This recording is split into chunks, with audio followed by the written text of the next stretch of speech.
वंदे मातरम के नए नियमों पर ठन गई है और तनातनी बढ़ गई है, जिसकी शुरुआत की मौलाना अरशद मदनी ने, जिन्होंने सोशल मीडिया पर पोस्ट की। उन्होंने लिखा कि वंदे मातरम को अनिवार्य करना संविधान की आत्मा, धार्मिक स्वतंत्रता और लोकतांत्रिक मूल्यों पर खुला हमला है। मुर्दा कौमें मुश्किलात में मुब्तला नहीं होती, वो तो सरेंडर कर देती हैं। वो कहेंगे वंदे मातरम पढ़ो तो पढ़ना शुरू कर देंगे।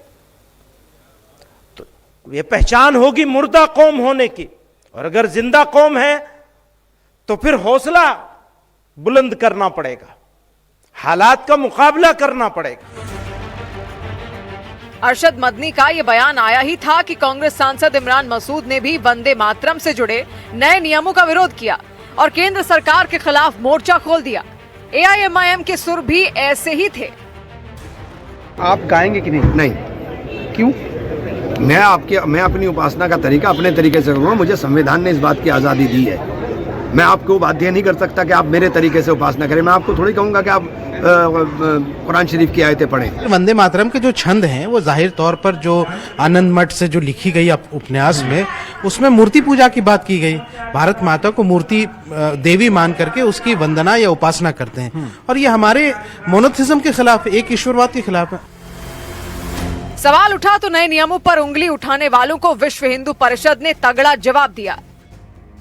ये वही कट्टरपंथी लोग हैं जो कि मजार पर जाकर के और मकबरों पर जाकर के और जो कब्रों पर जाकर के हरी चादर भी चढ़ाते हैं, फूल भी चढ़ाते हैं, धूप अगरबत्ती लगाते हैं, पैसा भी डलवाते हैं लोगों से, लोगों को बेवकूफ बनाते हैं और कहते हैं कि इस्लाम के मानने वाले हैं, इसलिए हम जो है वंदे मातरम नहीं गाएंगे।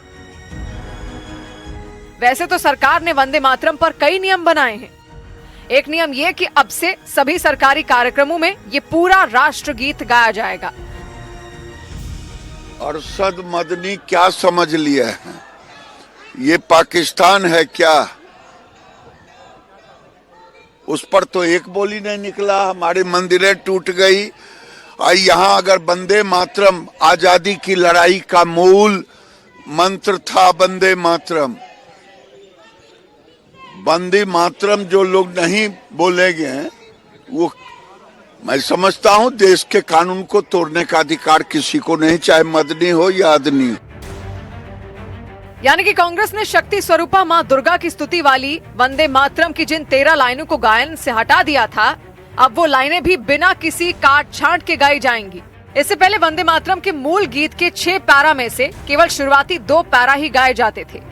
कांग्रेस ने 1937 में जिन्ना की अगुवाई वाली मुस्लिम लीग के विरोध के बाद वंदे मातरम के सभी 6 अंतरों को गाने पर रोक लगा दी थी।